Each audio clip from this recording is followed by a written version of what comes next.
have to completely agree. I mean, back in the towards the beginning of the season, he was a little cocky, I have to say. Just in terms of his playstyle, like you saw him going for plays that he probably shouldn't have, that ended up with a death that maybe EG didn't need. But it seems more humble now. He's more reserved, like especially on a casting when you need to know that line to cross it, when not to cross it, in terms of going in, trying to kill someone and pulling away. And he's been able to balance that.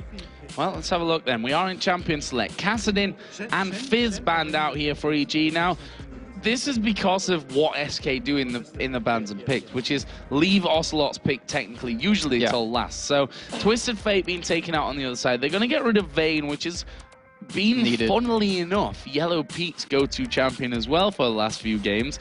Also on the other side for CandyPanda as well. So we're already going to see possibly a bit of competition for those AD carries in there. At least the final ban out for SK, and well, we all know why. Elise is just so very, very strong, and Shaka is a fantastic Elise jungler. Yeah, and with that banned out, we've only seen him play, I believe, Xin as his next major champion, and I wouldn't be surprised to see them, go with that just yet. But that Vayne ban, I mean, you're completely right. Yellowpete plays it, but CandyPanda has a 16.3 KDA on it. He has 3 out of 4 wins with her. Like, they don't want to go up against that champion. And EG with this first pick, it seems like they should have expected this Elise ban, and yet they're just kind of talking things over. They're just making sure that they want to take this pick that they're going to go for. And they still have a lot of champions, like Shen's open, Malphite's open, which Wicked's been straying away from lately. I'm not sure if I agree with the Zach first pick from this one. I believe Xin to be a more higher priority pick between these two teams, because Shaka, as you said, when he's not at Elise, falling back into that Xin Zhao. hyrqBot, out of his top 3 played junglers so far in the season, only has wins on one of them, that is Xin. So I think that's going to be possibly in the first round of picks here for SK, because EG have locked in the Zac. And who plays Zac on SK? I don't remember Kevin or hyrqBot ever playing him. I believe Kevin has. Okay, he has? Yeah. Okay, well... Which still is a minuscule in terms of the other stuff that he plays. Exactly. Elise, Shen, Kennen are his top 3 plays here, and there we see the Shen being hovered over here for SK. And not to mention Rumble, which I really... and his Rumble, yeah. We were all confused why we never saw it played, and then he showed us yesterday just how strong he still is on that champion. Obviously didn't win that game against Alternate, but he just showed like he is dominating with it, and I'm still surprised. And especially since double AP comps are becoming more normal again as well from that one. So we'll have to see now a Shen and a Zed. That was the 2-man kill team that NIP had set up in their last game against Meet Your Makers. See if SK can copy that. Okay, there's no guarantee that Zed will be on Ocelote, though. I'm just thinking, because Kevin has played Zed before in the top lane.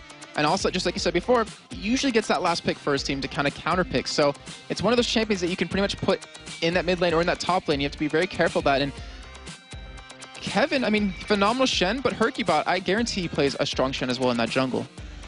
What are EG going to go for? We saw them earlier on playing a Yorick, obviously with Wickd there, which for me is another thing you can work against Zed, because if you have the ultimate on your AD carry or whoever you want to go with there, and Zed bursting down, then you still have him for the duration of the fight. It lasts long enough for that. So that could be an option for them either way, which would mean then that Zac would have to go into the jungle with Shaka. So we'll have to see about that one. Right now, they're just switching around a lot, so I don't want to comment on exactly what they're going to go for, but it will be actually Fiddlesticks and Varus locked in for EG. Yeah, so Krepo, he's been talking with us a little bit about his Fiddlesticks. Hasn't made it public just yet, but he's been saying he really enjoys that champion. It really fits quite a few roles, and when you pair that in with a Varus, like the ultimate of Varus comes down, free Fiddlesticks ultimate, you're going to kill that person with the fear, with the silence. And late game, when you have a Zed, if you catch him with a fear or silence, all that damage is gone. So it's pretty much just like a Yorick, it's pretty much just like a Kayle. You can mitigate a lot of that damage if you pair that in with an Exhaust. And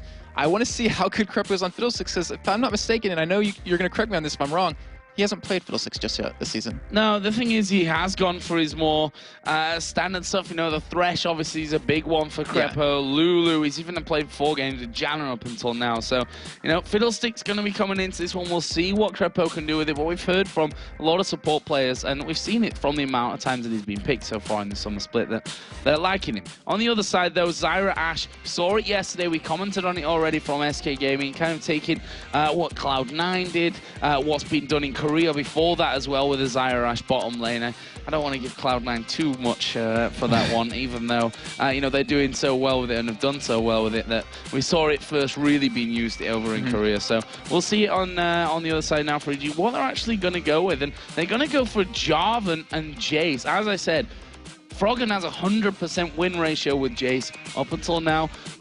It's not the same Jayce that he has a 100% win ratio with, granted, because of the changes to both him and the tier, but I still think Froggen, as you know, a champion master, he really does master the champions that he brings to the table. I think he can still pull something out with him. If you've seen him playing on his stream lately with his Smurf, like ranking that up, he's been playing Jayce a little bit, and oh god, it's like you never change it against him because he is just so strong that champion. Just like I said, 100% win ratio, and the poke he pulls off. I mean, I'm thinking back to, I think it was Moscow when they played against Fnatic, and he just destroyed them in that mid lane. Just was pushing up 1v3 into that middle second turret, and not to mention you have that range against. Oh wow, sorry, that least thing kind of caught me off guard a little bit. So we are gonna have looks like Ocelote on that Zed in the middle lane, and against a Jayce with the auto attack range, I mean you're gonna apply some good harass. So there is the final pick then coming out, the Lee Sin for hyrqBot. Again, a champion which he used to play quite a lot when he was, you know, in these all-French lineups where he really started to make his name, the Cyphers, the Millenniums that he was in before joining SK Gaming. So really interested to see what he brings to the table with that one here today. I remember you and I were casting, it was EMS or EPS. You tried to get this story out. I tried to, yeah, Jason. I tried to. Because I didn't remember him playing Lee Sin until I thought of that moment, and we were casting it, and we were just... It was Millennium that he was... It was Millennium? Okay, yeah. And we were just amazed. Like, we were calling him pretty much Diamond Proxy's level of Lee Sin, and he hasn't been able to show it just yet. And I remember when he first joined SK, if you think back to Insult Extreme Masters Katowice, he played Shaco. Like he plays all these like random junglers, but he just never has the opportunity to do it. And Lee Sin, back on one of his, you know, to me, it's a comfort champion for him. It's going to be awesome to see how well he does. Well, we'll find out here in just a little while there. Evil Geniuses on your screens, looking in concentration mode during setup. There were laughs all around, but now, you know, getting down to that serious business time.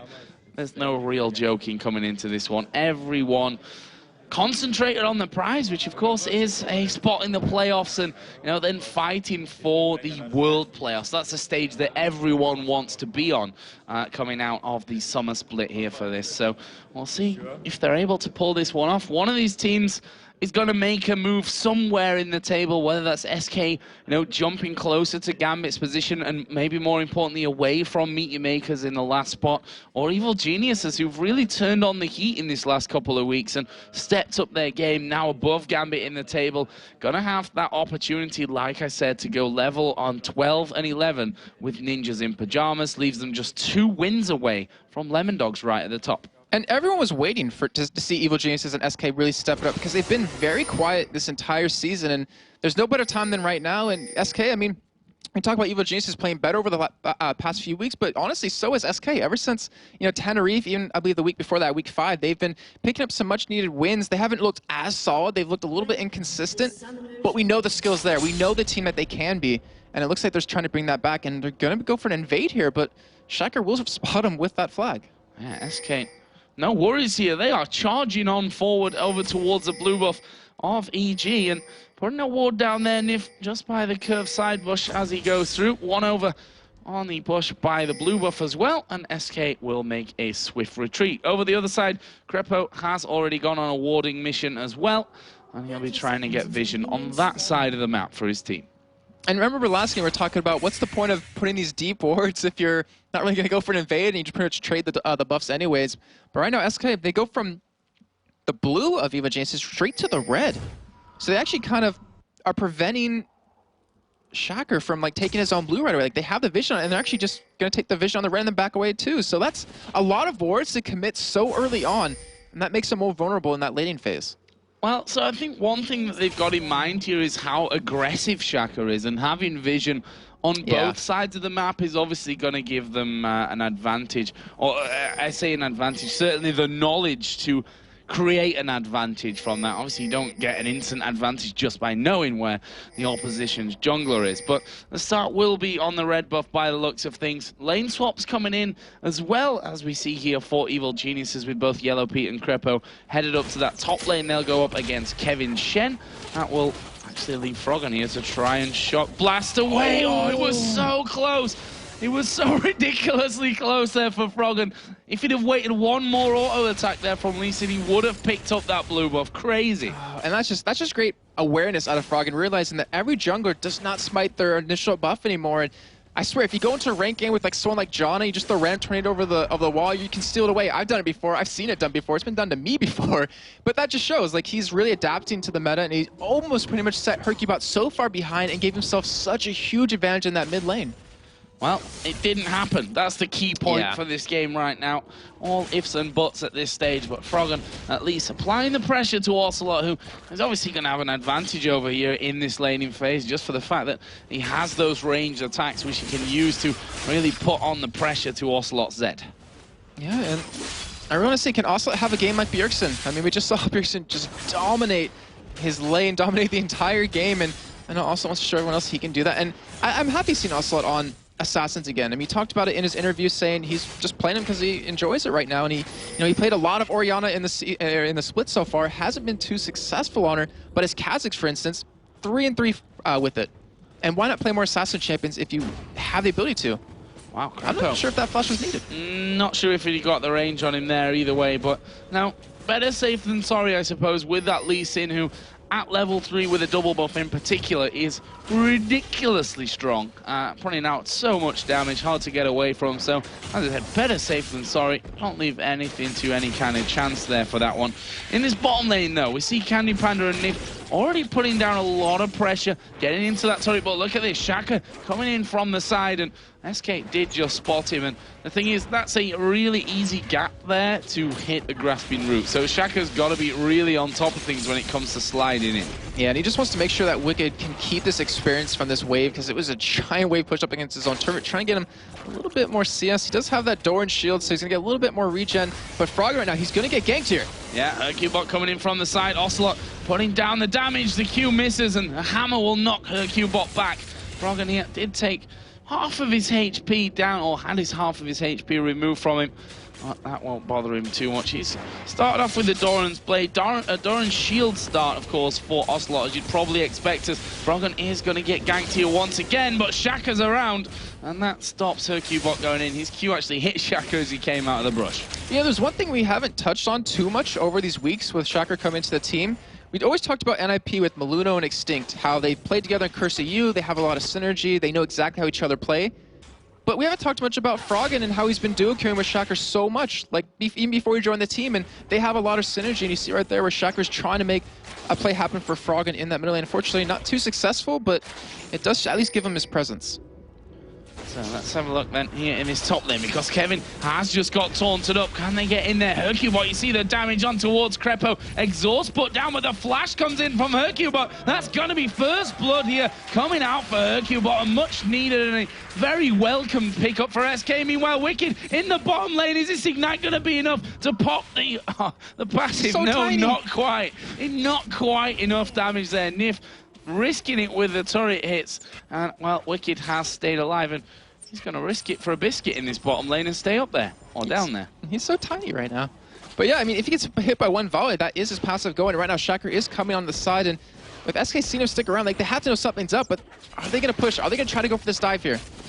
Well, there is the volley coming in, and there he is getting hit by the plants at the back turret. Going to fix those ones off, as CandyPanda, I'm sure, itching to fire those shots off onto him. But Shaka has actually taken a lot of damage as he's come down to help from this one as well. Wickd needs to get away. He's going to get held in position by those grasping roots, but with that siege minion wave coming through, they're probably safe to actually escape from this if they should want to. Wickd has only just pressed his recall again, which is going to mean a volley and a combo of abilities can come out of Nyph as well.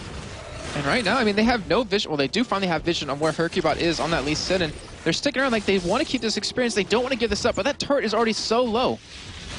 Yeah, there's more plants coming out, not quite in range, and Wickd, he's still there. Finally, he's going to get that recall going through. Meanwhile, in the top lane, Kevin also taking a lot of damage from Yellowpete and Krepo. The turret is similarly low to that one on the bottom. And we do see Froggen backing away. He has a nice CS lead in that middle, 52-36, builds that tier right away, so he's going for a crazy amount of harass, but that is the first turn of the game going over to SK, and EG respawn with one in kind, so we might see AD carry supports just swap lanes entirely, and not really, and pretty much stop from going up against each other. Well, it could end up with everything very even because we're going to be seeing Zach going into this top lane. But actually, Shen's going up there as well, so it's going to actually normalize things somewhat. So we'll have the duos down in the bottom lane with Zach versus Shen up on the top side. SK here is making sure that that blue buff going to be safe. Don't want a repeat of Froggen's very near miss last time. Yeah, that would. I mean, I really wonder how different the game would be, because something like that early on can snowball a game just like Bjergsen had in the last one with NIP. But he's not going to do that, and instead he's going to be able to pick up his own blue buff here very shortly. And I was just looking at some stats real quick, and Geniuses, they're the fastest dragon-taking team in EU, including the summer split, like combined summer and spring at 10 minutes and 1 second. And right now, with this swap happening, with Shocker coming down, they might try to go for a dragon if they pull off a kill, but hyrqBot's here to stop it. Yeah, hyrqBot's right in there. CandyPanda's gone superbly low. There's a flash away. Well, you can't flash the second time. Cataclysm helping get the kill. Shocker picked that one up for himself, and despite the presence of hyrqBot, SK not able to hold on with the power of that Jarvan. And that's the downside of playing Ashe. You don't have that escape mechanism on any ability. I mean, you have Hawkshot, which I guess technically, if you want to go at it like that, is an escape mechanism because you get the vision, but that is a downside. That's a prevention. Yeah, exactly. Yeah, but she has the major upside of that arrow, that best initiate spell in the game, and we're gonna see how well he's gonna use it as this game progresses. Well, yesterday he certainly was on form when it came to landing those crystalline arrows. Right now, Wickd was just having a look to see where Kevin had actually gone on this top side of the map. EG are trying to put the pressure onto that bottom turret, which, you know, duo lanes, you probably shouldn't see one of them going down without the interference, the backup of one of the junglers. But right now, though, Yellowpete, he does have a BF sword, so he has a lot of AD over CandyPanda. Doesn't have that guaranteed crit every so often, but both AD carry swords, yeah. I mean, you really wouldn't expect the turret, or a turret to go down again in that bottom lane after they already lost the bottom one for Evil Geniuses. And I'm waiting for Shocker. Like, we talked about him being an aggressive jungler. To me, he hasn't been that aggressive this game. But then again, he hasn't really had the opportunity to be that aggressive. Yeah, that's one thing you gotta always think about is where is Shaka's biggest opportunity from this one? Is it on the Shen, who's playing more careful here because of the fact that the tower's down? Is it on the bottom lane that's got the multitude of slows out of Ashe, the roots coming out of Zyra, even Stranglethorns and the arrow even you can use to stop that coming in there. Zed, who's slippery himself. So I think it's hard for Shaka to actually single out a champion right now that he's, you know, can guaranteed a kill with. Oh, well, SK looks like they're actually going to go for the first dragon here. They do have a pink ward. It is going to be spotted by Shaka, though, and it's going to be a very ballsy play by them. This guy should be a very big play if they do take this dragon. A nice amount of gold, but EG, they're coming in from the sides. They want to stop this from happening, and when there's a Fiddlesticks who's level 5, he doesn't have the opportunity to ult into that wave just yet. If he is level 6, that threat will keep SK away from that dragon. Yeah, and that's why they started to go back down there, try and get, you know, up to level 6 from this one, but everything that he's got, even without that ultimate, could be enough for Shaka here. Going to get engaged on the arrow. Completely whiffed there coming out, and Shaka manages to slide over the wall. Froggen going to be his protection going up towards the top, but he's got to dodge the Q. Not able to dodge the Q, and hyrqBot's going to pick up the kill. Puts SK back in the lead. And hyrqBot showing that he can play that lead since Wickd gets very low in the top lane. Yeah, very low, but not going to get his passive pop there again. And almost coming in range for the Vorpal Blade, which I think would have probably finished him off. Either way, that kill onto Shaka takes the smite out of the game and takes the probable likelihood of a steal on Dragon to 0. It's going to go to SK. Yeah, it's a great job by them. Great job by hyrqBot, too, to pick up that champion, which was on his back burner for such a long time, and to pretty much play it with style. He has all the kills for his team right now. He's pretty far ahead, and already has the spirit of the ancient golem dub. But now Froggen coming for a gank on a Kevin. Yep, and you see the damage already with that shock blast. Here comes the hammer. Wickd not at all worried from this one. He knows he's got that passive available. Will get procced, actually. Froggen couldn't quite finish off Kevin before that happened, but Wickd, you don't lose anything for having that passive proc. You just got to play a little bit more careful. And importantly, it didn't actually use his flash, by the way, there, Wickd. So rather the passive go down. I think the passive is on a longer or a shorter cooldown. Yeah, it is on a shorter cooldown, if I'm not mistaken. But right now, like Froggen, more importantly, he got a kill. Like, he's already winning CS in his lane. He's already made, so also has been able to pick a thing up. But Krepo goaded on Nyph. Oh, this is bad news. But Krepo actually underneath the turret. It's going to be enough damage, though. And really, EG managing to combine perfectly. Zyra couldn't actually, or Nyph, I should really say, couldn't quite manage to snipe off Krepo there with the passive after death. But another great chain of, that was a pun, not even intended. I was going to say chain of events, but of course the chain of corruption coming in from Yellowpete, followed on by the ultimate out of Krepo, and you just don't escape it. We said it so many times before that, as well as amazing kit in terms of crowd control for Fiddlesticks, his ultimate does so much damage without any AP behind you. Exactly. The base numbers on it are just fantastic, and it allows you to build straight into support items, or even in new 10 Dude X's over in North America, just build a tank out of them from the jungle. And we're going to see how it's going to work, because obviously what's really bad about this, about Fiddlesticks, is if you don't have control of vision around the map. If you can't get that sneaky Fiddlesticks ultimate, if you can't get SK to engage upon you, then counter it with that, then you lose the entire purpose of him to be able to get in there quickly to, fear or silence 1 or 2 targets. So let's have a look at gold here. 1,300 the difference between the two. We're going to see Kevin and Wickd now facing off in this mid lane. Kevin a little bit of ahead of him there in terms of items with that Sunfire Cape already done. Wickd got the works of it. Both obviously going with Dora and Shield. Kevin deciding to go to that Sunfire Cape rather than into the boots that Wickd got earlier on there as well. And there are the statistics for the Shen for Kevin. Picking it up here for his 4th time running, so obviously big favour of that one. And well, it's a Shen at the end of the day. Who's not? Well, who's not a fan of having it in the team, I'll put it that way, because there's a couple of top laners who don't like to actually play the Shen. I'm not going to say any names, but they're French. So we do have Ocelote, though, farming up these double golems. He's trying to keep up with Froggen. Like, Zed, I mean, you're such a strong champion overall, and farm really helps you out quite a bit, but what gives you such a big advantage is getting kills early on. Like, if you can make that happen, it puts you so much ahead of the other person. And right now he's level 11, so he's keeping up with Froggen in terms of that. But right now, EG, they're going for a 4-man push on this turret, and Kevin's the only one to defend it, so they should be able to get that for free. hyrqBot actually coming in from this one, and I was wondering if EG were thinking of maybe jumping on top of Kevin there, because he went down really quickly for what they had going in on top of him. In the end, though, deciding against that. And look at EG, already started to ward deep after taking down that top outer turret. Ocelote's just trying to get as much farm as he can from this top side. And EG going to be setting up a bit of a trap here, and may challenge for the red as well. And what's really weird, actually, we'll wait a second, as he's going to go in for the steal here. He does have smite. Oh, and there we go. Use the shock blast with the smite there. Brilliantly done, Shaka and Froggen, and that just shows you the synergy between the two. Communication already down. They've played so much solo queue together, as you said before, even Shaka came into the EG team itself, and that's the kind of thing you can do if you know how you're playing with your teammates. Yeah, exactly, and one great thing about them taking that top tier 1 turret is the fact that they can contest the red buffs like that, because if you look at SK's lineup, a red buff to them is worth way more than a blue buff, and by taking that away constantly, which they should be able to do since they have the timer on it now, you're really hurt them. You're going to hurt Ocelote quite a bit, who kind of maybe will need it, but CandyPanda, he obviously could use the extra damage too.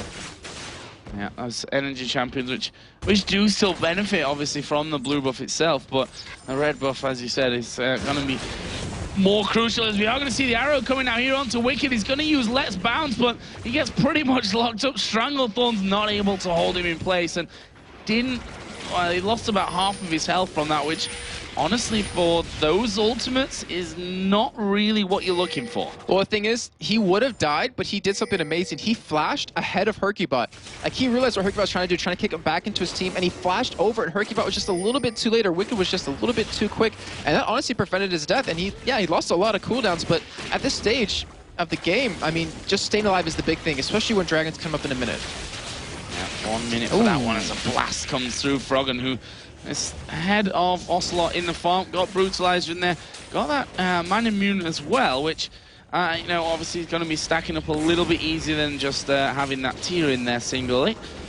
And he's just going to stay in this mid lane because he's such a champion that you can't leave alone in that mid lane, because he can push those minion waves out so quick and then do a lot of damage to your turret very fast. Yeah, he can. With that W in his ranged form. And right now, EG, they're setting up for a kill on a Kevin here. If they get this, they have a free dragon right after it. Kevin's got to be a little careful. He's very tanky, but it's all about that Sunfire Cape when you have Krepo doing so much, and you have the CC, but here comes Froggen from the side. Here we go. They're going to go for it. Where is the Chain of Corruption? Actually, Kevin trying to get away. Chain of Corruption is going to land. Kevin is going to burst through that one, but is he going to get away from all the damage? Krepo has to flash out in the end, and EG pick up another one with that exact combo that we were talking about earlier. There's the Hawk Shot coming down. Arrow's going to come off cooldown in a sec. Krepo needs to be shielded from it in the end. CandyPanda decided not going to be worth it. Yeah, and that dive, I mean, it worked out well because they got the kill, but it could have gone a little bit cleaner because they might have been able to pick up an objective right after that. But either way, a kill is a kill at this point. You're up 4-2 as Evil Geniuses. You're down gold right now, but at this stage in the game, that's not that much. And right now, as long as you're holding Ocelote back a little bit, who has actually been free farming quite a bit, so he has that potential to become very deadly very quickly if you don't keep him in check like you need to do. And EG, I mean, they tried 1 or 2 ganks on a middle, but actually, they didn't even gank him. Yeah, they tried 1 gank middle, but that was it. And right now, you're seeing Froggen just tear through that turret with Yellowpete. Yeah, hyrqBot actually going to kick Froggen back here. Shen going to come down with Stan United. There's a taunt under the turret to get that turret damage as well. Froggen trying to speed SK coming around the side. Froggen flashes over. He's still alive, but you have to wonder for how long here. Can he get rid of hyrqBot? Of course not. One auto attack will finish off. Shaka in the meantime doing damage to mid turret. He's going to get caught out by Ocelote and CandyPanda as well. Oh, wow, he's actually getting very low here. Yeah, Arrow coming in as well. The Death Mark going down and a flash over the top. He's revealed. Ocelote going to give chase to him. There is the Blade of the Ruin King trying to hold him back, but he slides away. But where you going to go? There's turrets all around you. And he's surely going to go down. No, he's trying to get those seconds to tick away from him. He's just put the shield on, which basically gave Ocelote the kill, even if he wasn't going to be next. He would have taken more. As Nyph going to get caught out with Dragon as well. There's Let's Bounce and Chain of Corruption, but they're very tanky members here for SK. As hyrqBot dashes through onto Yellowpete. Barrier used. Kevin goes very low. Look at Krepo. He's at the back there doing decent damage to them as well, but in the end, they have to back off, and that will end with a 2 for 2. I mean, if you want to count Froggen going in there too, it was a 2 for 3, and then Dragon going down as well over for SK. So they picked up a nice little bit of chunk, or a nice chunk of gold off of that. And Shaka, yeah, he's like trying to kite Ocelote, but you can't really kite a Zed too well, and he's dead in the end. But that's hyrqBot now 3-0-1.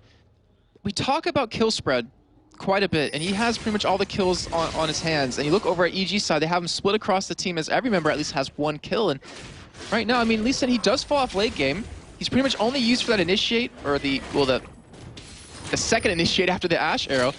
And I'm curious, is he going to build a little bit more damage or just go straight tanky? And with the items that he has, looks like he will go for that Arena Bulwark. Here comes Krepo. They're going in straight on towards Krepo, and CandyPanda's a dead man. There were the Stranglethorns coming down. Turret focusing Krepo, but teammates can actually kill that off before it could even get close to getting the killing blows in there. And again, we see that whole combo. Froggen going to take down this bottom outer turret as well with that attack speed steroid on his W to finish that one off. Ocelote going to reply on the top. That's going to be so frustrating as CandyPanda because Krepo just feared him, then ulted in his face. Like, he ulted right in front of him and just said there's nothing he can do about it. Just take it, man. You're going to die. And he ended up happening. It was actually grasping rooted as well for pretty much the entire time until the jump actually came in from it. So, sad times really coming out there for SK, but not easy to hold the fiddlesticks down, even when he's doing it in plain sight of you. Usually he's just flying over a wall and you just scream and run away, but this time not quite able to do the same. I've heard you do that in the office before, when fiddlesticks goes over the wall. I run away from my PC though, that's the problem. Fiddlesticks is that scary of a, I was gonna say man, but he's more of a scarecrow, isn't he? It's a stick. Yeah, no, scarecrow, yeah. So we do have blue going over to Froggen right now. He's 2-1. He's trying to maintain that 100% win record right now on him right now. And Krepo, we talked about earlier, like a Fiddlesticks, the downside is that if you don't have control of vision around the map, the ults that you're going to use are kind of going to be caught and stopped. But with that Oracle, it's going to help facilitate that. And right now, Nyph doesn't have one himself. I had to check just to make sure, because I was pretty sure he didn't have one. Yeah, not got one on there right now. And actually, he's the one running the GP10 at this point. So because that GP10, even though he didn't get kills in lane, really got 2 assists, it actually sets him behind a little bit. But as the game goes on, as we get later on in, it's going to pretty much take over and give him a little bit more of an advantage. But it's all about who can get the early advantage right now for EG. They're trying to pretty much take it just from the beginning. And with the Fiddlesticks, I mean, I want to say you're more impactful earlier in the game because of your ultimate, unless you build a little bit more damage. But we're going to see how Krepo builds. This bottom lane now, Wickd with that Sunfire Cape on. He's going to have Froggen coming in. Actually, Ocelote is going to go on to Froggen. Shen coming in as well. Wow. Ocelote going to flash to the back, and Froggen is so very low. Wickd dive bombs him, and Kevin gets the kill onto Froggen at the top.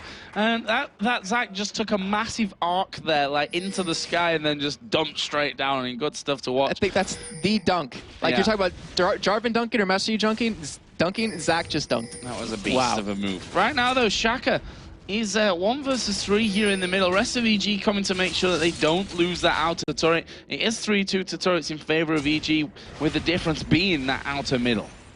And right now, Yellowpete, he's pulling a little bit of Genja, being really quiet the past couple of minutes here. Just in there pushing that top lane, trying to farm. He's gonna hit. Oh, he's gonna hit with an Ash arrow.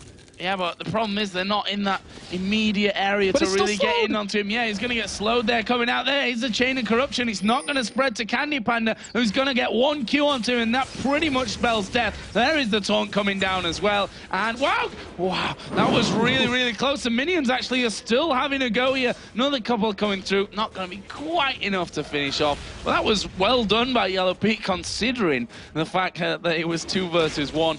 And it was all, that's the thing about Ashe as well, that you get hit by the arrow, you think there's no one near me. It's such a long stun. It takes a while for us here. But when you actually get hit with it yourself, it feels like about 5 seconds longer than it actually is. And then you get hit with a volley, and as soon as you're in range for a Q, you pretty much say goodnight against Ashe. Yeah, you're like, yep, I'm dead. Might as well fight it out. And like you were saying, he almost actually won that fight against CandyPanda, except that Infidia's just kind of held out a little bit more than his did. And Krepo, with this Oracle, I have to say, he's cleaned out a lot of wards. He's really given them a lot of control. He's missing a couple right now because Nyph's been doing a fantastic job at just replenishing them over and over. And you might look at it as this way. Look at the Philo Stone. It didn't give an early advantage for an early Oracle, but it's allowing him to keep refreshing this ward coverage.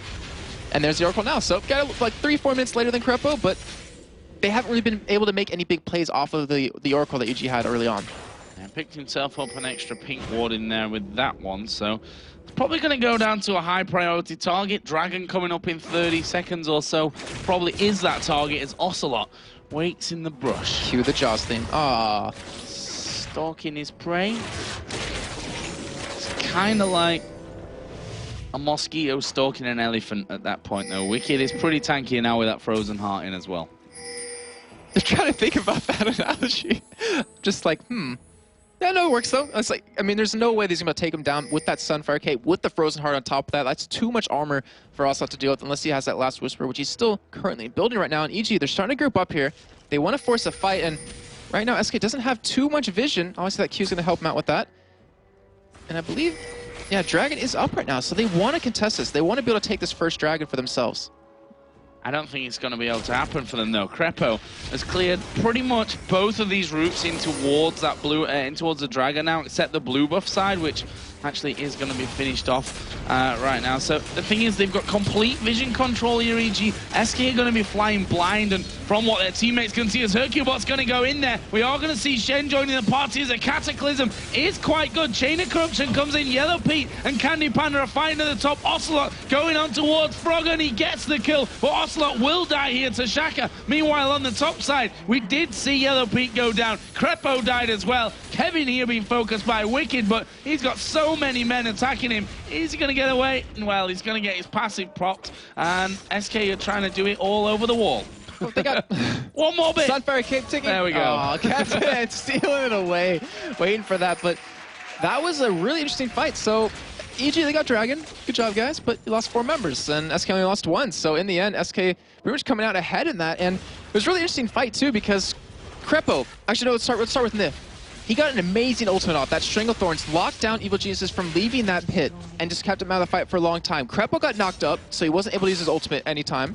Then he actually flashed away to get out of range so he could find the ulti. And then Yellowpete dodged the arrow and it hit him instead. So it locked him down for a little bit longer. Then he finally used it at about a 5th life and just sat there on the main tanks with hyrqBot and Kevin. Unfortunately, wasn't able to kill them, but you know, great fight by SK to really space them out and take advantage of their whole, you know, composition. So let's have a look at some of the items coming in. SK have got double runic bulwark already finished into this one. On the other side, just the Aegis so far with Shaka. which he's doing red buff right now. I think he might have a decent amount of cash to actually be headed home with. Or just 350, so that's going to take a little while anyway. So he obviously just went in there a few seconds ago and actually, yeah, he did. 26 minutes in, so he's only had that for 50 seconds right now. So he's going to be a little bit behind when it comes to picking up that runic bulwark. I'm looking at Shaker's items, and he has the no magic mantle to build into runic bulwark, but why would you build that right now? I'm looking at the other team because, you know, Kevin does obviously do a little bit of magic damage, but you're against pretty much a full AD team. So you could probably leave it at Aegis, go for another route, build another item, then come back to the runic bulwark if you want to in the end. But obviously, I mean, he's a much better player than I am, and his story actually going from a 700 ELO player to 2300 in such a short amount of time it's pretty awesome. There's hope for us all, apparently.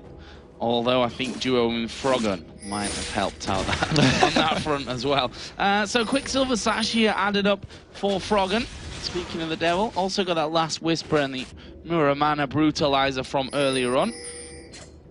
Man immune. I should probably not get too far ahead of that one. On the other side, pretty much similar there for Ocelote, as we are going to see him now becoming the focus of being stalked as that bottom lane of EG are moving in with Wickd as well. The Zaku's now significantly bigger than earlier on when he was in trouble, but here comes Shen. Yellowpete down to half. There's a death mark going out. Won't quite finish off though with the use of the barrier, as well as Ocelote had the chain of corruption spreading over to him. Wickd here trying to blast Ocelote down. Ocelote is going very, very low. Wickd got vision of him. Let's see if he can dunk him down one more time. No, it was so close to connecting. He's going to keep going for this one though. He's done a good job, but he has to back away because SK are actually pushing the top lane down and have taken the inner turret. And look what we're seeing. This is like an exact replica of what we saw in that last game with the NIP. It was Mimer and Bjergsen then, now it's Kevin and Ocelote pretty much two-man grouping together and stopping Jayce from making some plays happen. Now they're going to get an inhibitor turret for free, I think. Well, or at least get it really low. Shaka's trying to hold them back from this one as hyrqBot just scoots out to Nyph as the knockup almost connected to him halfway through from that one. Wickd now is going to finally get himself home. Already had it in that Haunting Guise, which I say already, he just literally picked up as he came back with that one. So talked about most of the items here, but not quite the AD carries right now. So let's have a look at them. Yellowpete starting off here with Varus, got the Bloodthirst, the Zeal, and a last Whisper over on the other side, comparing that to a Negatron Cloak coming out for CandyPanda. As Wickd and Ocelote again going to go head-to-head in this one. Deathmark and a full combo gets Wickd down to half HP. I can now finally get back to CandyPanda, who's just finished off from that Negatron Cloak, of course, that Quicksilver Sash. Yeah, so Ashe is a very interesting champion. I mean, you're mostly prioritized just for your Initiate. You do a lot of damage. You have the potential to kite really well and to chase, but you don't need to build full damage right away. It's kind of like a Vayne where, you know, you build your Blade of the Rune King Fan Dancer, or you just go Blade of the Rune King, then like a defensive item if you do need it. Wickd actually going to get very low here. Ocelote might be able to pick up the kill. Yeah, he's going to keep going the Deathmark, of course, using that last encounter between them, so decided not to go in for that one, not to carry on through that one. But yes, he's got a lot of armor as well there as well, so as well. Great English skills, Joe. So I said thick and thin, so don't worry.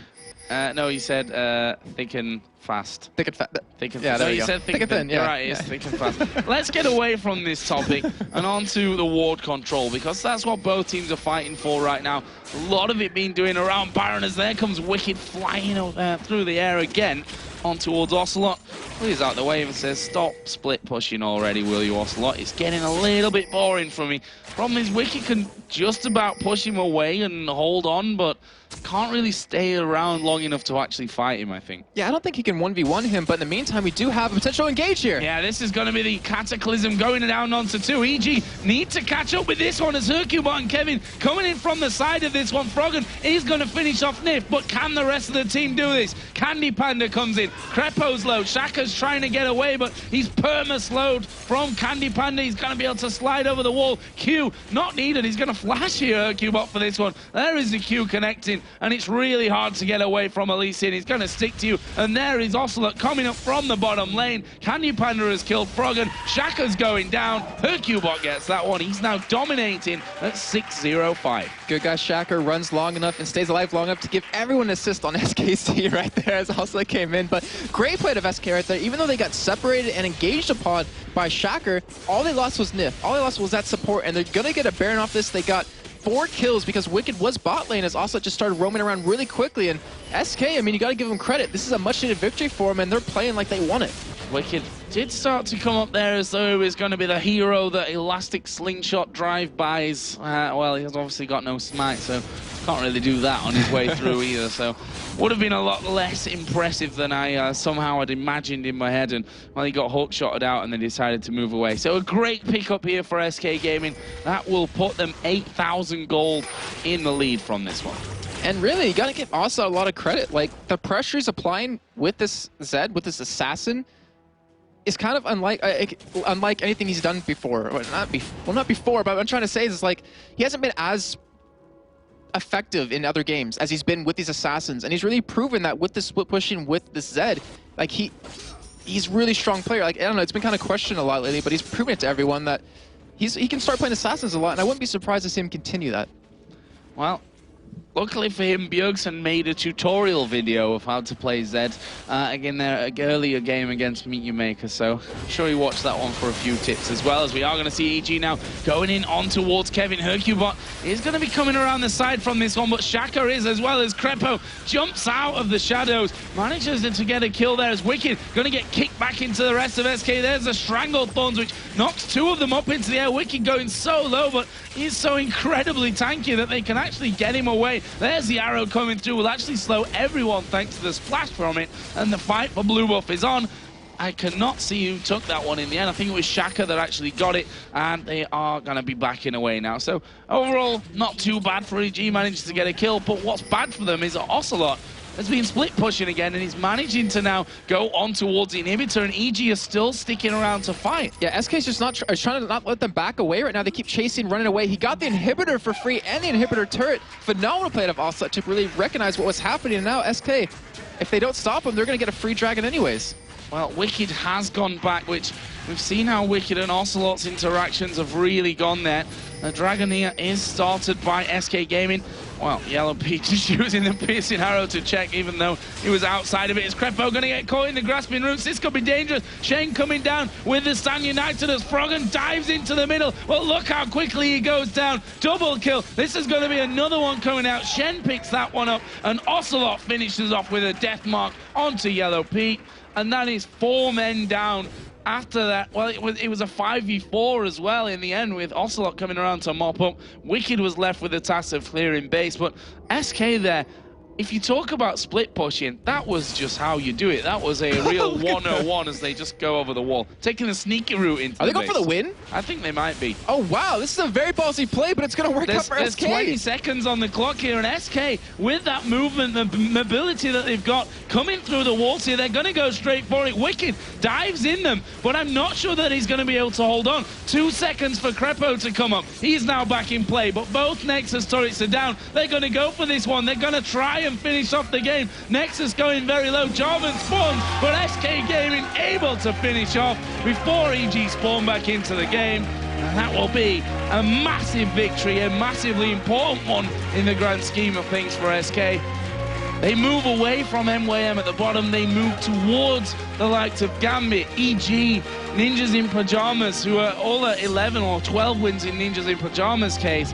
They just tighten things up here in the mid-table even further. Wow, just wow. I mean, I did not expect them to finish the game like that. And I was going to say, you know, Evil Geniuses, the engage that they pulled off on SK, realizing they had a 5-on-4 situation. It was a very ballsy play, and unfortunately it didn't work out for them as they got turned around. But just awesome. That split push, just that Zed in general, wasn't too effective early game. He really became that force to be reckoned with as the game progressed, where no one could really 1v1 him anymore. Yeah, and it's funny that we had this interview with him where he said that he wants to play more of this style of champion and do more of that kind of thing, the assassin role, and they did it so well. I mean, that last fight, if you look at that one, the way he was split pushing top, they'd won the fight, stopped them recalling down by the dragon, taken the dragon, and by the time they actually got back into a fight, Ocelote was there to make it a 5 versus 4 and finish off. Just where's this coordination been in this play from SK all season? Because that kind of form, they could beat anyone in the league. Maybe it's playing champions they enjoy. I mean, just like I said, Ocelote Zed interview, likes to play champions like this. hyrqBot going back to his roots with Lee Sin. Kevin, I mean, I think he's one of the few people that actually enjoys playing Shen because he did a great job, 7-4-11 he finished off. And then CandyPanda going back to his roots as well. And then I'll just say Nyph going back to his roots, which has been really corny because he's playing Zyra, but you know what I mean. Good one, Jason. I enjoyed that one. That was a good one. Even if it wasn't intentional. Maybe.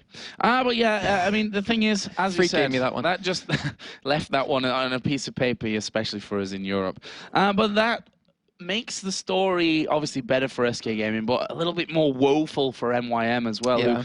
We saw lose to Ninjas in Pajamas earlier on. They're now quite solidly in that last position. It's almost a positive spin on something that's not so great for one of these teams. But the likelihood is that Meet Your Makers now have to put in such an incredible final play day, or I say play day, obviously final five games. They pretty much have to go 5-0, which they've not been far away from before. They had a 4-1 in week 1, let's not forget. So it's not impossible. And you know what's scary about that is? They can play like there's no tomorrow with those 5 games. They realize we have to win every single one. So just go crazy on every single one of those. And every team that's up against them has to really, take a step back and be prepared for this because they can catch you off guard. We've seen them do it before, and I'm sure they've got another trick up their sleeves. Well, we'll find that out in week 9. For now, though, we're going to head over to Demon and Quick Jump for a look back at the key plays of that final game.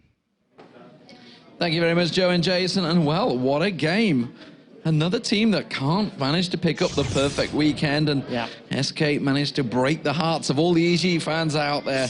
So it all started out effectively from the picks and bans, and immediately we spotted a few things. Yeah, so first of all, Krepo picked Fiddlesticks for the first time in the LCS, and I was lucky enough to talk to Snoopy a little bit about it. It's actually a champion he hasn't played all that often, but it's something that as a team they've been discussing and strategizing about. And against the likes of a Zed, it's actually a very good pick, because once Zed throws himself into a team fight, you just fear him and then silence him, so he can't get his combo off, he can't get the rest of his abilities off and the burst combo off. So I really like that pick. It just never really came to fruition. And the main problem was they didn't really get many team fights. It was all, it was like guerrilla warfare. It really was. Early on, SK and EG, they both traded a couple of kills. They were finding one another out in the open, in the river, up in the top lane, finding different ways to pick up kills. And, Krepo and Yellowpete had a couple of good engagements, Chain of Corruption plus the Crow Storm, onto the bottom lane of SK, but it wasn't really full-blown fights until about a 16-7-minute Dragon. At which point, EG lost all of their players. They did get the Dragon, but they got aced in reply. And it just gave SK so much gold to work with. And what did we make about the overall team comp that SK ran? I mean, is there anything new that we saw there that made me thinking gives them that glimmer of hope? Because obviously they're still going to be in that 7th position. They're fighting to get out of it. We're going to have Super Week, week 9. It's going to be everything is really up for grabs. 5 matches. We've just seen nobody's gone 3-0 this week, as far as I can remember. Sure nobody's gone 3-0. I was trying to think of it just before I came out here. There's got a number of 2-1s, but again, it leads it wide open. Everyone can beat everyone. The thing that I think we can take away from this particular game is that SK had very good individual performances. Kevin did fantastically on Shen. Yeah. We've seen hyrqBot on Lee Sin. He's unkilled in that matchup, 8-0-7. Pretty much everywhere he looked for a kill, he was able to find it. And very, very importantly, Ocelote got into a powerful position, and he maintained that power position. Once he was picking up kills, he started split pushing. Once he started split pushing, nobody could deal with him. Even Zac with the Frozen Heart and a Sunfire Cape couldn't control the AD damage of Zed. So it was good individual performances, and I think if they can channel that same performance in Super Week, they can probably string together a few more wins. And I think obviously Joe and Jason have become experts on Zed after the last few matches because they've seen some pretty impressive play. That is it from here on the analysis desk. We are going to go over to Shock, so who is standing by with CandyPanda.